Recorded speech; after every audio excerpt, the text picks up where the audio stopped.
Ei olnud kerge, et sellised loobumisotsused ei ole tegelikult kunagi kerged.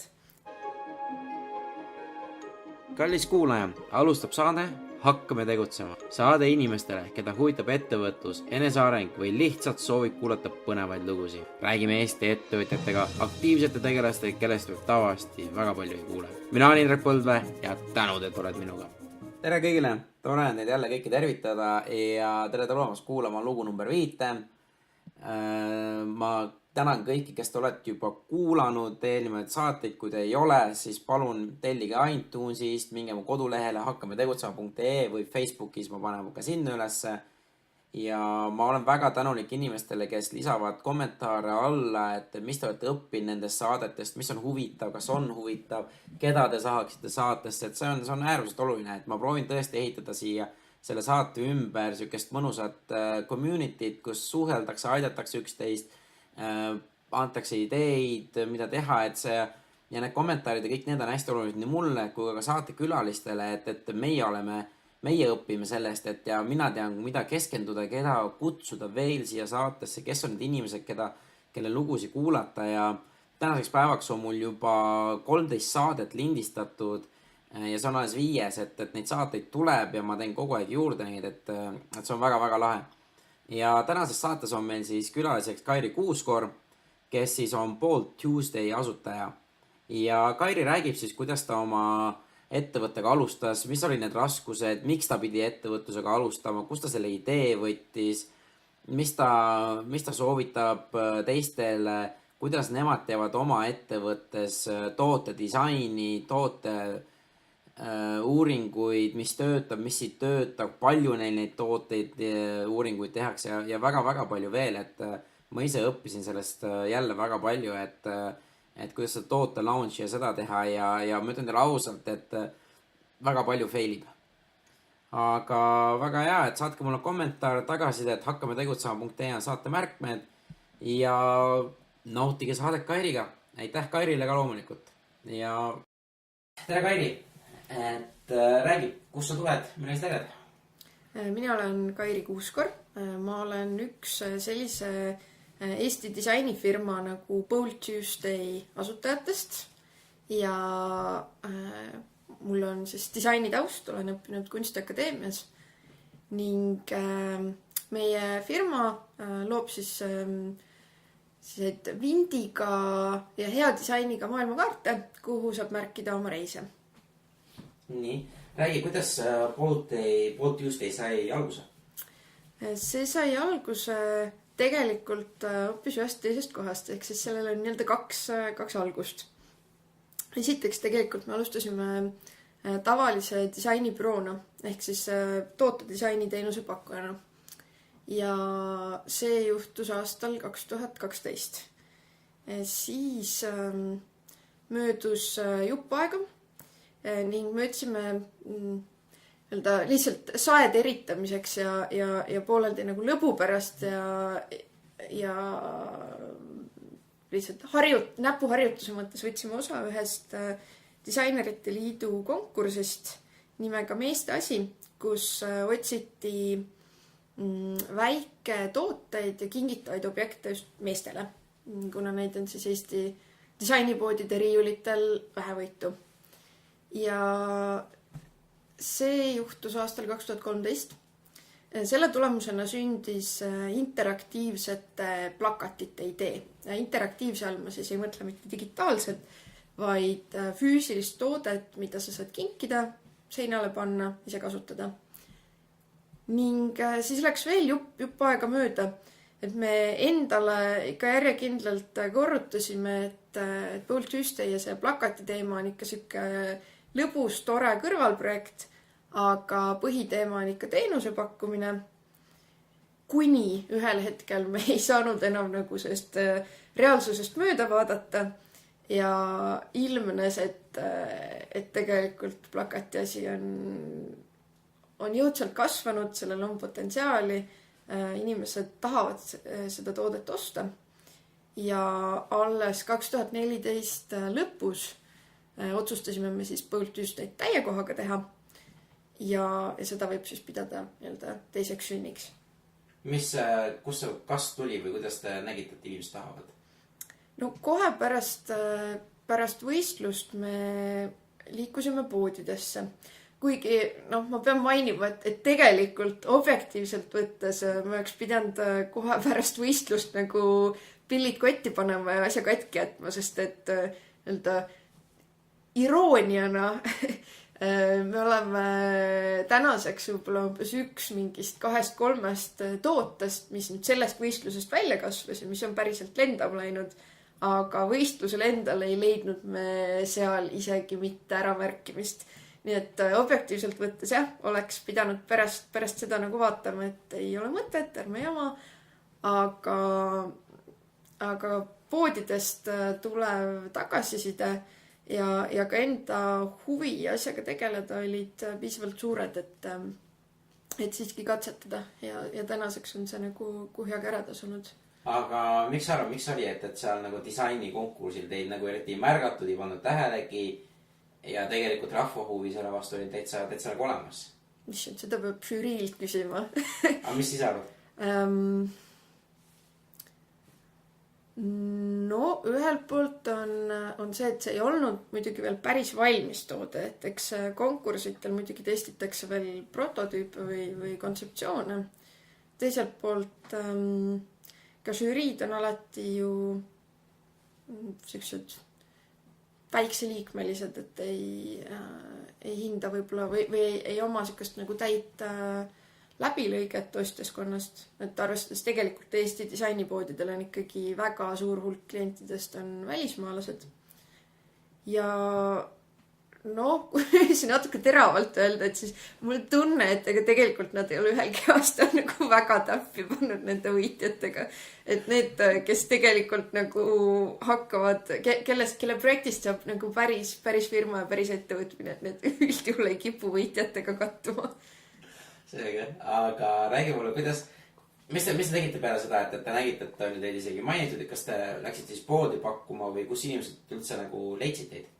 Või seda toodet üldse? Jaa, kuna disainipoodidega Eestis pisematega on tegelikult hästi lähedased suhted või Eesti on nii väike, et sa paratamatult nagu suhtled kõigiga, kõik tunnevad üksteist, siis see ei olnud nagu meie jaoks, esimeste poodide leidmine ei olnud meie jaoks absoluutselt keeruline. Ja samamoodi me saime head vastukaja esimestelt disainiüritustelt, kus me nendega osalesime. Näiteks Tarbekunsti ja disainimuuseumi suvine turg. Üks koht, kus sul käib väga erinevaid inimesi ja kes võib-olla tavaliselt isegi ei jõuaks sinuni, käib päeva jooksul läbi, siis saad väga vahetut head tagasisidet. Et tegelikult toodete testimine, lansseerimine ja näost näkku kliendiga suhtlemine on siiamaani meie jaoks just disainiturgudel ja messidel väga oluline. Ja nüüd, kui te saite kindlust, et inimestele meeldib, et kas siis oli selline loogiline samm, et teeme nüüd kohe ettevõtte ja see on suht lihtne ja hakkame toimetama või? Ettevõte tegelikult meil kasvas sujuvalt sellest disainiproost välja, et selles mõttes seal nagu ei olnud sellist üleminekut, et pigem oli küsimus nagu põhitegevuse või nagu fookuse suunamises ühest kohast teise. Et meie jaoks niivõrd ei olnud küsimus mitte selles, et midagi uut hakata tegema, vaid pigem küsimus selles, et mida ära jätta. Ehk siis meie otsus oli tegelikult see, et me ei jaga enam oma aega või ei killusta ennast, vaid kogu fookus läheb nüüd sellele ühele seeriale. Aga nagu ma ütlen, et see otsus tuli kuskil niiviisi umbes pool aastat pärast seda esimest prototüüpimist. Aga kas teil siis juba selleks ajaks, kui see otsus tegite, oli juba mingid tooteid müüdud ja te nägite, et läheb, on ju? Et kas see otsus oli kerge või raske? Ei olnud kerge. Et sellised loobumisotsused ei ole tegelikult kunagi kerged. Et sellisel hetkel, et kui sa oled ikkagi, kui su taust eeldab, et sa oled rohkem tootedisainer ja just kui on nagu see eeldus, et sa oled rohkem teenusepakkuja, mitte niivõrd tootja ja ettevõtjad, tegelikult need on nagu väga erinevad maailmad. Siis jah, seal meil oli alguses ikka tohutult palju kahtlemist ja jah, et ei olnud lihtne otsus.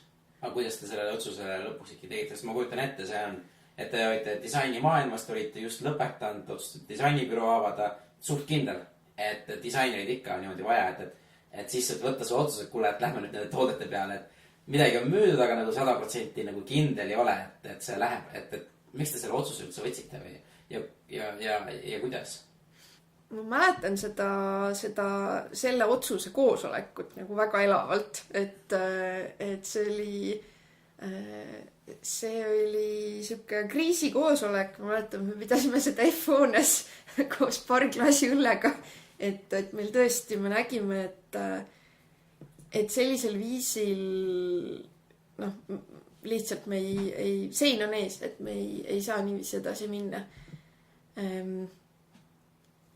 Me tegime arvutusi, me vaatasime üle asjade potentsiaali, kui palju me midagi peaksime müüma või midagi tegema või kuhugi kasvama, et see asi nagu lendu tõuseks. Ja eks seal mingi maani on ka lihtsalt siuke ära otsustamise koht, et kui sa ei proovi, siis sa ei saagi teada. Et jah, midagi pole öelda, disainibüroodel alustajatel on ikkagi tegelikult väga keeruline seis, sest et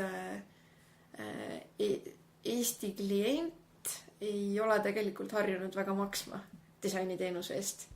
Et loomulikult sa võid teha neid nii-öelda hästi kõrge riskiga projekte, kus sa võtad nii-öelda pool riski enda kanda.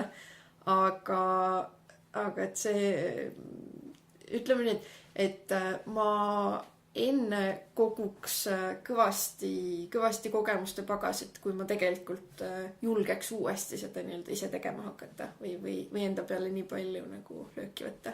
Aga peale ülikooli lõpus ikkagi otsustasid disainibüroo teha, et miks te otsustasite seda teha või mitte lihtsalt niisama tööle minna?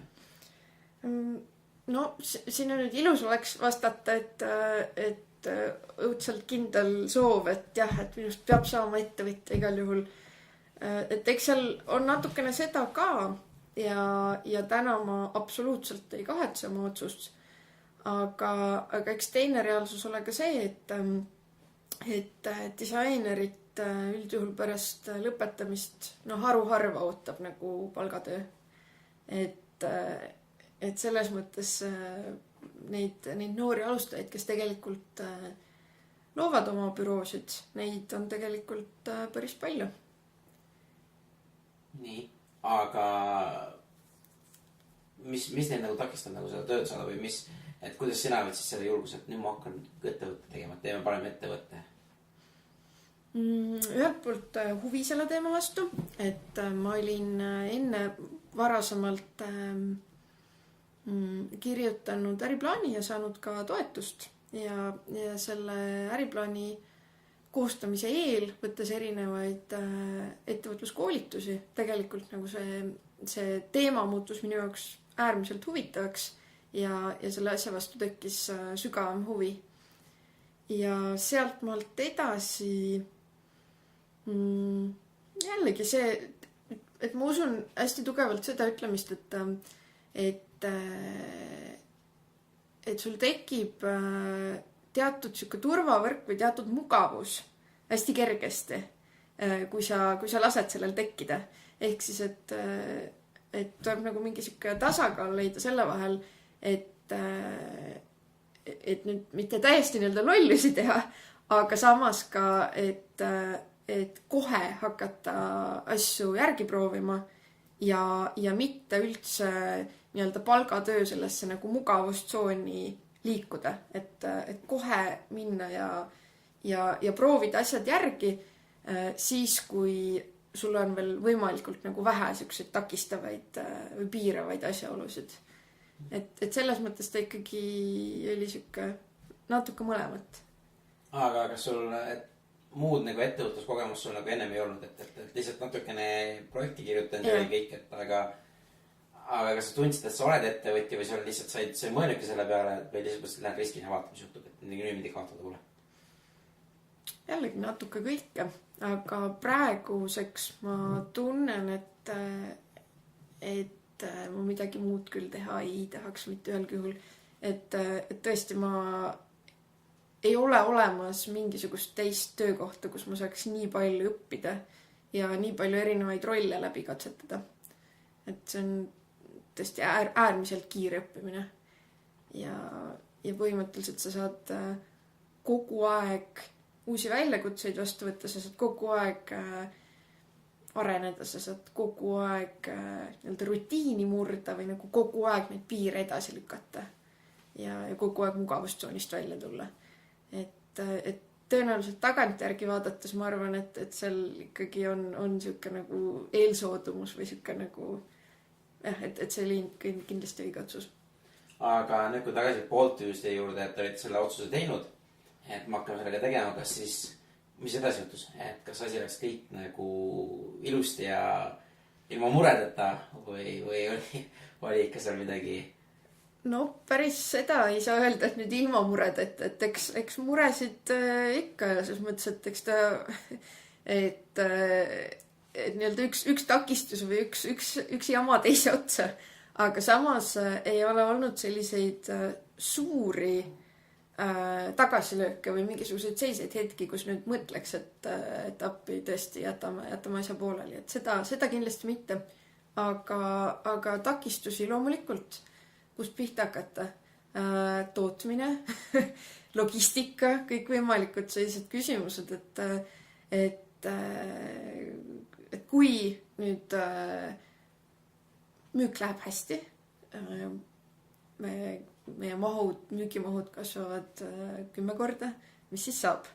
Ehk siis kõik need probleemid, kus sa esialgu oled liiga väike, et keegi sind jutule võtaks ja tabada ära see hetk, kui sa veel oled liiga väike, et keegi eriti ei taha sinuga juttu ajada ja sind aidata ja järgmisel hetkel see, kus sa juba nii-öelda oled pudelikaelas ja sul tegelikult on mingisugust partnerit vaja. Jällegi, et millal on õige hetk mingisuguseid asju käest ära anda, mida outsource'ida, mida ise teha, nii edasi. Aga millal on õige hetk asju ära anda? Kuidas teie selle balansi leidsite? Meie otsustasime, et me pigem anname varem käest asjad ära. Et me kogu aeg peame nagu skaalatatavust silmas ja näiteks, mis puudutab logistikat, meil on selle jaoks selline partner nagu Boomerang, kelle juures siis on kõik meie tooted laos ja kes oma partnerite kaudu siis teeb nii-öelda fulfillment teenust, saadab kõik asjad laiali, komplekteerib, hoiab kõik laoasjad korras ja selle teenuse peale me läksime küll varem, kui me nii-öelda tegelikult seda endale lubada saime, aga see otsus on samamoodi kuhjaga ennast ära tasunud, sest et vastasel juhul sul lihtsalt ütleme, et läheb kogu aur nagu valede asjade peale ära. Ja hetkel me oleme pigem võtnud selle seisukoha, et me enda käes hoiame kindlasti disaini, hoiame turundust, hoiame kliendisuhteid, kõike seda, mis nii-öelda mis on nagu meie siuksed tuumoskused ja tuumväärtused ja muus osas me ei taha nagu siukest nagu nii-öelda suurt nagu struktuuri looma hakata, et kas või seesama logistika näide, et jah, paratamatult, kui sa ostad teenust sisse, siis sa maksad natuke rohkem, aga sul säilib paindlikkus, et kui on näiteks meie müük on suhteliselt hooajaline, et jõulueelne periood on nagu tugevalt aasta kõrgaeg, et siis selle jaoks, kui tõesti tempo ja mahud lähevad üles, siis on nende poolt võimalik tööle rakendada kas 1 inimene, 2 inimest, 13 inimest, 24 inimest, et meie enda jaoks meil ei ole nagu nii suurt võimekust olemas, pluss, et meil tõenäoliselt me peaks täiesti nii-öelda ümber õppima või ümber nagu paigutuma, et meil oleks kas või see nii-öelda lao ja logistika kompetents olemas. Pluss te hoiate väga palju aega kokku ja raha tegelikult, et ei pea mõtlema lühiajalisi töötajaid ja teil ei ole laoruumi ega midagi, et kokkuvõttes tegelikult mul on väga outsourcimise poolt, et õigeid asju tuleb anda õigel ajal ära või isegi natuke varem. Et seda tuleb nagu ette mõelda, et ma arvan, see on väga, väga õige samm. Aga räägi, kuidas te ise nagu oled nagu need probleemsed ajad üle elanud, et kui sa tunned, et liiga palju asju, millega tegeleda ja kuidas, mis sa teed siis? No, vahepeal on ka sellega jälle kehvasti läinud, et ei ole seda asja ära handlinud, et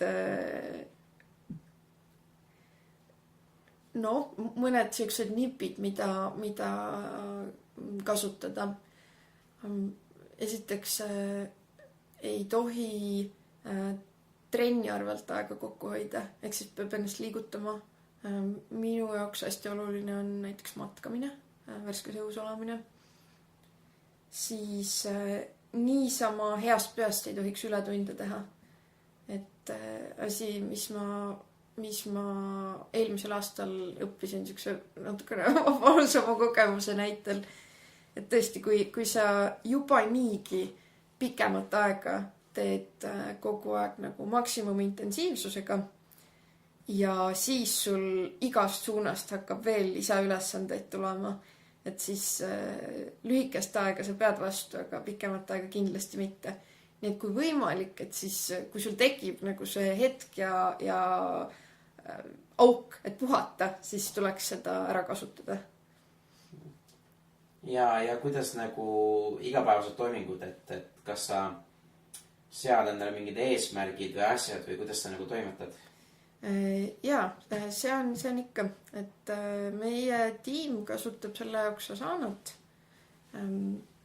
Hästi lühidalt siis paari sõnaga Asanast, et siuke digitaalne platvorm, kus siis kõik tiimiliikmed saavad endale ja üksteisele to-do liste teha. Hästi paindlik, saab määrata tähtaegu, saab lisada dokumente, teha moodboard'e, mis kõik muu. Et hästi hea tööriist. Eks siis hommikul üles ärgates ütleme, ma ei ole nagu super hommiku inimene, aga jõudumööda siiski, et kõigepealt tahaks ikkagi nagu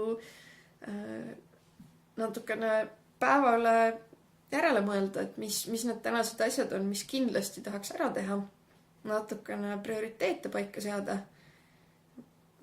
ja siis tööle jõudes esimese asjana ja nagu päeva siis Asana task'id üle vaadata.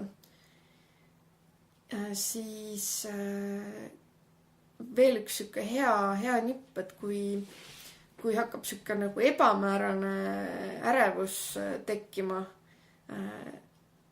just ütleme näiteks siuke, ma ei tea, pühapäeva õhtu, kus sa mõtled, et appi, mis järgmisel nädalal nagu mis sind tabab. Siis selle jaoks siuke väike nipp, et sa võtad siukseks muretsemiseks või ärevuseks võtad mingi konkreetse aja. Ütled näiteks, et kas päevas või nädalas mingid konkreetsed tunnid, kus sa võid täiesti nii-öelda süüdimatult muretseda kogu hingest. Aga et ülejäänud aja sa oled konstruktiivne, sa ütled, et ei, praegu ei ole see aeg ja lükkad selle asja nii-öelda kõrvale ja tegutsed. See on ka aidanud sükest nagu süsteem ja korda luua. Aga ma kuurin, kuidas te nagu, teil on praegu meeskonnas 3 inimest, aga te olite päris pika aega 2. Et kuidas teil nagu see tiim nagu töötas, et kuidas te oma rollid jaotsite ja kui teil omavahelised tülid on, et kuidas te need lahendate? No rolli jaotus mõnes mõttes oli meil keeruline, sest ideaalis sul tegelikult ju tiim võiks koosneda hästi nii-öelda erinevate kompetentsidega inimestest. Aga meie tegelikult olime mõlemad disaini taustaga. Ehk siis mingil määral ikkagi seal kellelgi huvid ühes suunas, kellelgi teises suunas. aga siiski väga-väga sarnane taust. Et ega päris algus oli nagu suhteliselt sihuke segaste rollidega või ütleme nii, et kui sul on niigi algus kiire, kõik on sihuke suhteliselt kaootiline, et siis inimesed teevad seda, mida nad jõuavad, kui nad jõuavad ja millal neil on aega ja et see ei olnud sihuke ilus ja organiseeritud asi.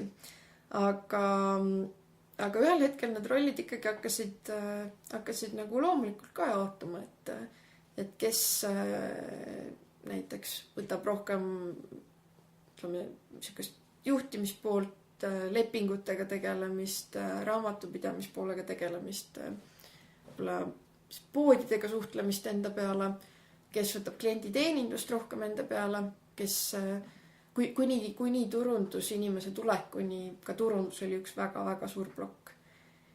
Ja muidugi tootearendus, et see on üks asi, mida me siiamaani teeme nagu mõlemat kordamööda või läbisegi või aeg-ajalt või korraga. Aga muus osas meil on tegelikult see rollijaotus on nagu tänaseks ilusti paigas. Jah, ta loomulikult võiks parem olla, aga põhimõtteliselt on ta paika loksunud ja lisaks siis veel selline klausel, et me teoreetiliselt nagu peaks olema võimelised üksteise ülesandeid vahepeal üle võtma, kui ütleme, et kas või vahelduse mõttes, et sa lihtsalt aeg-ajalt tahad nagu üksteise ülesanded ära vahetada või kui keegi on pikemalt puhkusel, edasi. Kokkuvõttes tõesti 3 inimest on ikkagi väga täiesti nanotiim, et kui keegi on mõneks ajaks kõrval, et siis oleks kõigil võimalus nagu kiiresti ja operatiivselt üle võtta asju. Aga töötaja palkamine, ehk siis nagu 3. väljaspoolt tuleva inimese palkamine, see tegelikult nagu pani sihukese lõpliku surve peale, et nüüd me tõesti nagu peame teadma, mis need rollid on, mida keegi täpselt teeb, kust need piirid jooksevad ja selles mõttes see viis nagu igas mõttes meid ennast nagu uuele tasemele. Aga mis tunne on, et ma kujutan ette, kui teete oma jaoks asju, te pushite ise, aga nüüd tuleb keegi, keda te palkasite. Et te peate maksma, ma ütlen enne, et kuidas see nagu ettevõtte käiku nagu muutnud ja see mõtlemist ja motivatsiooni. Väga õiges suunas igatepidi. Et see on, tõesti, see on lühidalt öeldes tõesti väga õiges suunas, et see on meid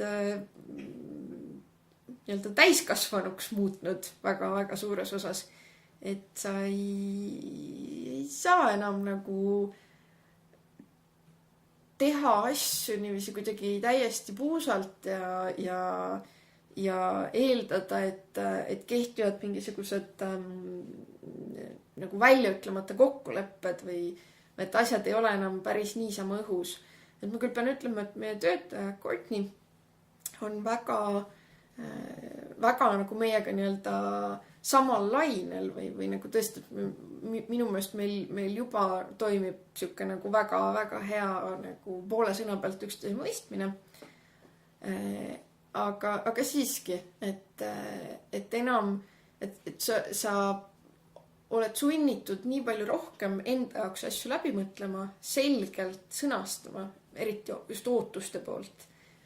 Et see on ideaalne ja teiselt poolt see vastutus, et sa tead, et saagu mis saab, aga et selle töötaja palga sa igal kuul, igal juhul maksad ja sinu jaoks on oluline tema heaolu, see, et tal oleks oma tööd huvitav teha, et kui sa enda puhul nagu kohati võib-olla nagu ei unustad enda heaolu aeg-ajalt tegelikult ära, et siis see on nagu sundinud kõike tegelikult nagu uue pilguga vaatama.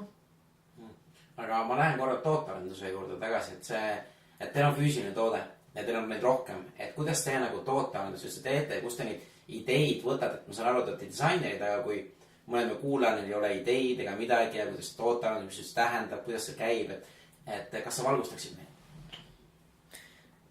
Jaa, igal firmal ta muidugi käib natuke erinevalt, et meie puhul on nagu juttu väga-väga tehnoloogiliselt väga lihtsast tootest, ehk siis plakatid, tõesti seal ei ole mitte midagi keerulist, et eks näiteks tehnoloogiafirmadel on muidugi tähendab tootearendus midagi täiesti muud, aga meie puhul meie ideed lähtuvad kõik ühest samast niisugusest nagu kesksest ideest, ehk siis maailma avastamine, reisimine, uudishimu maailma vastu ja ka maailma natuke teise nurga alt vaatamine. Ehk siis võttes selle sama klassikalise maailmakaardi või mingisuguse piirkonnakaardi visuaali, me hakkame teda üle vindi keerama. Ehk siis meil on näiteks toode, mille puhul me selle sama vana tuttava maailmakaardi lõhume tükkideks lahti, reastame näiteks kõik maailma riigid suuruse järjekorras. Samad komponendid, aga tulemuseks on mingi täiesti ootamatu vaatepilt. Ehk siis tootearendus. No ühelt poolt puhtalt meie enda idee välgatused. Teiselt poolt tänu meie taustale jällegi, et me oleme tootedisaini taustaga, mitte siis tegelikult graafilised disainerid, kes traditsiooniliselt nagu plakatimaailmaga tegelevad, siis meie jaoks on hästi oluline ka kasutajakesksus. Ehk siis kes ostab, mida ta sellega teeb, kuidas ta seda kasutab. Meie jaoks see testimisprotsess või selliste kiirete launchide ja selliste sööstude tegemine on hästi oluline. Et kui sa küsid, et kas meil on tooteid aia taha näiteks läinud, kõvasti on läinud, ikka väga-väga kõvasti ja meie jaoks ei ole absoluutselt mingi katastroof, vaid proovime järgi. Esimene partii on mingisugune väiksem kogus. Mis on kaudu testite ja mis see väiksem kogus tähendab umbes? Ma päris esimesed partiid ma mäletan, meil näiteks umbes 10 plakatit ja siis sealt me hakkasime foldima. Et jällegi sõltub tootest, et kõik kuskil 50 kuni 1000 vahel, et väga hea koht näiteks katsetamiseks on mõni disainiturg, disainimess, kus sa saad inimestega otse näost näkku näha, aga samas ka poed. Aga et kui kaua see testperiood kestab, sõltub tootest. Et siukest head mingisugust valemit tegelikult ei ole anda. Et seal on natuke nagu kõhutunnet, natukene inimeste reaktsioone, selles mõttes see on nagu tabada ära, et kas seal on, kas huvi on või see on täielik huvipuudus või see on vaimustus. Samamoodi eks veebimüük näitab tulemusi, aga segu neist kõigist. Ja kohati ka see, et mis su enda see tooteportfoolio teeb, et mida sa nagu, mis suunas sa tegelikult seda tootevalikut nagu tahad nügida. Et hetkel, kuna me oleme tõesti tooteid nagu väga agaralt nii välja andnud kui ka riiulisse tagasi tõstnud, siis praegu on meie valikus tõesti ainult 4 toodet. Aga see arendustöö käib tõesti pidevalt, nii et varsti on jällegi tulemas uued versioonid. Ja siis, kui need on edukad, jäävad valikusse, kui mitte, siis ikka jälle tagasi riiulisse ja edasi arendama. Aga mis on need esimesed mõtted? Ma mõtlen, et see eriti alguses vaata, et loomine on mingi üks toode, mis müüb hästi ja siis me teeme teise toote ja see müüb üldse, et mis need nagu mõtted on, et me tegime nii halva või pigem see, et okei, ta ei meeldi, mis me teha saame, et ta paremaks läheb, et ta müüks või kuidas see mõtlemine käib?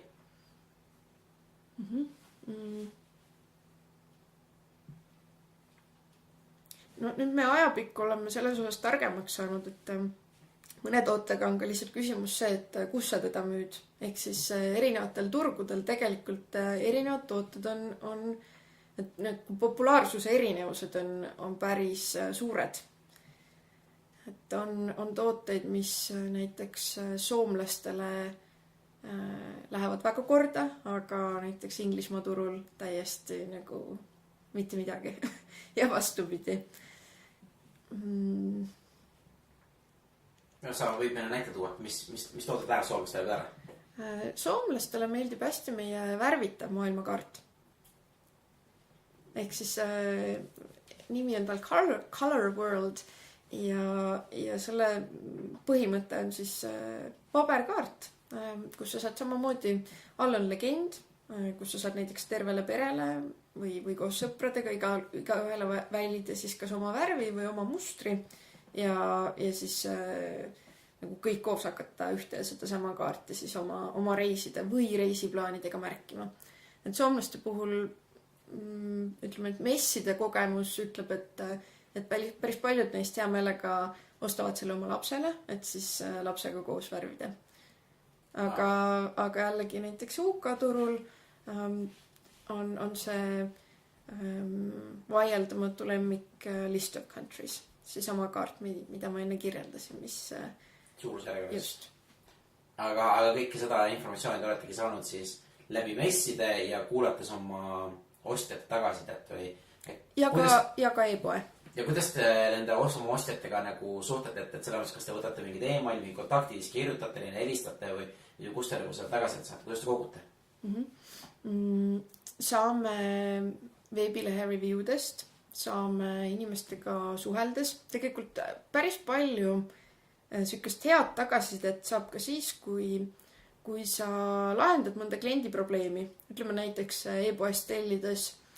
Aeg-ajalt ikka juhtub, isegi kui sa kasutad DHL ja kõik on nii-öelda tip-top, ikkagi juhtub, et aeg-ajalt saavad pakendid nagu transpordis viga. Ja kui sa siis inimestega räägid ja nende probleeme lahendad, siis tuleb igasugust muud infot sealt ka. Samuti teeme surveysid, räägime nendega sotsmeedias. Meid tegelikult väga huvitab, kuidas need tooted, mis elu nad nagu pärast päris kodudes elavad. Et sealt oleme ka saanud hästi nagu ka väga kihvte kasutusvõimalusi ja nagu selle poole ideid. Ja tegelikult alati tahaks veel rohkem klientide tagasisidet muidugi. Aga üks süke segment inimesi, kes vähemalt hetkel läheb meie jaoks natuke kaotsi, on siis kõik need, kes ostavad füüsilistest poodidest. Et nemad tõesti peavad olema ikka tõelised fännid, et nad nagu meiega veel eraldi ühendust võtaks või tuleks meie kodulehele, et neid on õnneks, aga et selliseid inimesi rohkem oleks. Seda me loodame kõik. Aga räägi mulle, kas teil see müük on tulnud, et kui te alustasite tooted on ju, et kas on tulnud lihtsalt, et saanud mingi poodidesse asjad, et alustaval ettevõttel on see, et kui isegi toode on olemas, siis müüa on väga raske või mingisugust takistust, kuidas teie nagu selle nagu üle elasite? Eesti poodidega oli alustamine kerge. Sealt edasi esimesed välismaised poed tulid tegelikult ka suhteliselt kergesti. Et kui toode sai hea vastuvõttu ja nagu äratas huvi klientides, siis sa tegelikult jõuad, see nii-öelda nagu kuuldus sinust jõuab ka väljaspoole. Ja meil on suhteliselt palju edasimüüjaid, kes on ise meid üles otsinud. E-poe puhul see mõnevõrra keerulisem olnud, et sa tõesti pead nagu kõik need inimesed kogu selle liikluse enda lehele kuidagi saama ja tooma. Ehk siis turundust me oleme kõvasti teinud. Aga ka seal tänaseks me oleme nagu selle tulemusega väga rahul, et meil on, kui nüüd tehnilistesse terminitesse minna, et me oleme väga rahul praegu oma conversion rate'iga ja me oleme edukalt teinud esimesed katsed influencer turundusega. Ehk siis, et teatud blogijad või nii-öelda Instagrami kuulsused siis teeks meiega koostööd, kajastaks meie toodet, kirjutaks nende kohta arvustusi, kõik muidugi siis väiksema või suurema summa eest. Aga jällegi, et väga nagu meie toote jaoks ideaalne kanal. Ja muidugi välismaa edasimüüjate osas lähiriikide mõttes, ütleme Soome ja Läti, et samuti ei midagi keerulist, et võtta telefon kätte, helista üle, siis saada meil, lepi kohtumine kokku, sõida kohale, käi kohtu ja sa oled seal väiksemates disainibutiikides sees, et tõesti kättevõtmise asi. Aga nüüd meie jaoks see suur küsimus on, et kuidas siis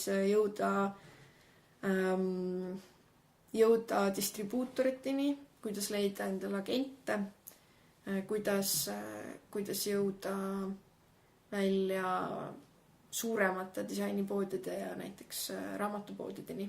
Et Eestis Apollo ja Rahvaraamat on samuti tegelikult helistamise ja kokkusaamise küsimus, aga välismaiste hiidudega on see nagu hoopis teine tera, et nüüd seda me sel aastal õppimegi ja meil on plaanis minna mitmetele välismessidele.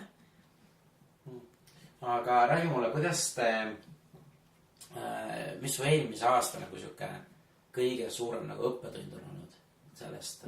Ma arvan, et tegelikult õppetunde on muidugi hästi palju, et väga õpetlik oli palkamine, kogu üldse värbamisprotsessi nagu enda jaoks selgeks tegemine. Lisaks see, et me ju lõpuks palkasime ameeriklase, mis tähendas seda, et sai läbi käia siis välismaalase palkamise, kõik need toredad migratsioonisammud, et tegelikult ma selle kohta ütleks, et ei olnud midagi nii hullu, et tegelikult oli kõik ju lihtne ja võttis lihtsalt aega, aga jumala eest tõesti Politsei- ja Piirivalveamet, palun tehke oma veebileht korda, et see on nagu et jah, see tõesti nagu et kui lihtsalt piisaks sellest, et keegi väga kiirelt ja lihtsalt seletaks ära need sammud, tehke ära, mitte mingit probleemi. Aga võib-olla kõige süksem nagu teravam õppetund oli ikkagi kevadel algav läbipõlemine, millest ma siis paari sõnaga ka rääkisin, et mis need nii-öelda nõksud on selle vastu. Aga et lihtsalt tõesti jah, see moment, kus sa saad aru, et nüüd sa enam ei jaksa. Et nagu kõik jookseb kokku. Nagu saada. Ja mis teil nüüd selle aasta nagu plaanid on, et uued turud, nii-öelda on näitused ja mis veel põnevat tuleb? Ega sinna vahele mahub tegelikult vähe, et nende messide ettevalmistamine on tegelikult kestnud juba eelmise aasta hilissügisest alates, et tõesti meil on välisturgudega suured plaanid. Külastame siis messe Londonis, Frankfurtis, Berliinis ja Atlantas ja kõikide nende jaoks siis plaanis on ka suuremad ja väiksemad uute toodete lansseerimised, nii et tõesti praegu meie stuudios on väga kiired ajad. Aga näe, aitäh, et jagasid meiega seda, et ma nüüd küsin paar kiirküsimust, mis me ka teiste kuulajate käest, et me natukene sa mainisid aga ma küsin uuesti, et need hommikused rutiinsed tegevused, mis sul on ja kuidas sa ennast hommikuti valmistad? Mõtlen läbi, mis mul päeva jooksul ees on. Panen mingisugused 2-3 eesmärki, mis ma kindlasti tahan ära teha. Vaatan Asana läbi. Päris mediteerimist, no ma ei tea, kuidas keegi seda nimetab, et kas lihtsalt siuke nii-öelda läbimõtlemine või mediteerimine. Kui vähegi õnnestub, siis üritan enne tööle minekut ka nagu selleks natuke aega võtta. Ja no, kui on eriti tubli päev, siis jõuab veel enne tööd jooksma ka. Mis on üks asi, mida sa soovitaksid meie kuulajatel tegema hakata? Et kas enda nagu käitus parandada või üldiselt, et mis nad võiks teha? Ja see nüüd sõltub, et kes mis pidi nagu, kes millega hädas on või nagu millist nii-öelda tõuget vajab. Aga võib-olla ikka seesama asi, et hakata tegutsema nagu ka pealkiri ütleb. Et mõelda läbi, mis see nagu kõige hullem tulemus või tagajärg saab olla. Tavaliselt sealt selgub, et nagu ei olegi midagi. Ehk siis see ebamäärasus sealt ära võtta, vaadata asjale otsa, teha plaan, ära teha. Lihtne. Kui sul oleks suur plakat, mida me paneme siis Vabaduse väljakule või kuhugi ülesse ja mis selle reklaamsloogan, et kõik inimesed näeksid, mis seal kirjas oleks? Ma ei ole nüüd täiesti lõpuni originaalne, ma kasutaks kellegi teise sõnu, aga if you're looking for a sign, then this is it. Täpselt. Räägi mulle, et kus sul nagu suhted mentoritega on ja kas sa oled ise nagu olnud? Mina ei ole ise mentor olnud, aga ma olen mentee olnud. Et ma osalesin 2015. aastal sellises huvitavas programmis nagu EAS-i mentorprogramm. Ja see tegelikult, kui ma peaks välja tooma, mis nagu Paul Tüüstele kõige suurema arengulükke või hoo on sisse andnud, siis just nimelt see programm. Ja kuidas? Esiteks, millest see programm koosneb?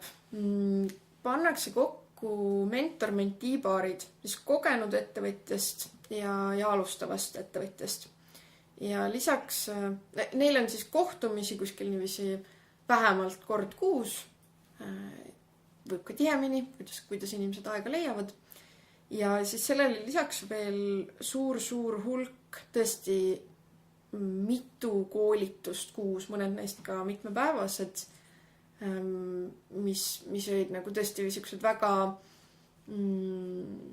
väga sisukad, kohati väga nõudlikud, mõned ka selline täiesti arvestatava nagu kodutöömahuga, et selline arvestatav koormus igapäevasele siis ettevõtja tööle lisaks.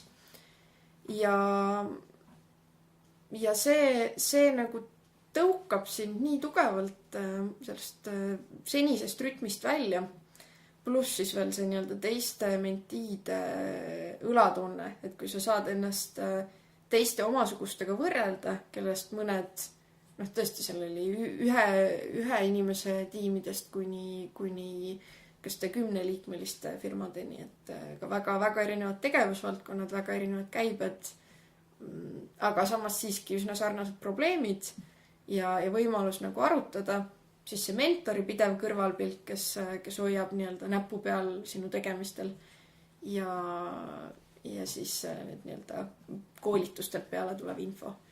Et seal tõesti sul lihtsalt ei olnud aega nagu kahelda, vaid sa lihtsalt tegid. Väga lahe, tundub väga hea programm olevat. Jah. Ja viimaseks, et kuidas mina või meie kuulajad siin üldse abiks saavad olla või jäljata? See on keeruline küsimus. No ühelt poolt, kui kõik, kes soovivad jagada oma kogemusi, kes tahavad kuulda lähemalt Paul Tüüsti kogemusest, kuidas me alustasime, olete teretulnud ühendust võtma ja mõtteid vahetama. Ja samuti, kui keegi tunneb, et tahaks mentordada, meie tegelikult alati otsime või oleme avatud nagu uutele sellistele mentor-mentee suhetele. Väga hea, super. Aitäh, Kairi. Järgmine lugu jälle kuulatud ja äärmiselt lahe oli Kairiga seda vestlust teha, et mis mina ise sellest õppisin, oligi just nagu toote launch ja kui palju nad proovisid uuesti ja tegid ja katsetasid ja vaatasid, mis juhtub ja esimese korraga, kui midagi valesti läheb, siis tegelikult tuleb proovida uuesti ja mitte alla anda. Ja loomulikult mentorsuhet, et tänu Kairile ma olen leidnud päris huvitava grupi, kus mul on väga palju õppida veel. Et see on väga lahe. Aitäh Kairile. Ja kallid kuulajad, kui te ise õppisite, kirjutage, mis te õppisite sellest Facebookis on kõige parem, et hakkama tegutsema lehel ja inspireerige teisi, et kui te võtke see minut või 2 või 3, kirjutage, mis te arvate sellest saatest ja see ka aitab teistel nagu aru saada, oo näe, et tõesti see saade võib olla siuke huvitav ja motiveeriv, aga samas kui ta teie jaoks ei ole, siis on täiesti okei ja pole vaja teha. Et ma lihtsalt proovin ehitada siit sellist mõnusat ühiskondlikku asja, et inimesi motiveerida ja tegutsema panna rohkem ja mõtlema selle peale. Ja järgmine saade on meil nüüd plaanis 2 nädala pärast, kuu alguses, ja saatekülaline, ma võin juba öelda, on Erko Leemet, kes on Bread & Kids'i üks asutajad. Ja Erko räägib meile, kuidas ta võlgadest välja tuli, ta oli ise võlgades, kui ta ettevõttega alustas, neil ei olnud praktiliselt mingit kasu, käibegi oli väga väike.